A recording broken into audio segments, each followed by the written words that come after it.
கையில தான் மாமா கொடுத்தாங்க.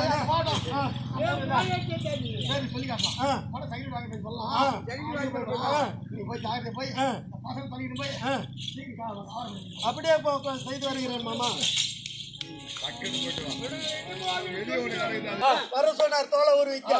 அதனால இப்ப நாம ஆவாரம் பட்ட வெட்டுறதுக்காக காடகம் செல்வோம்.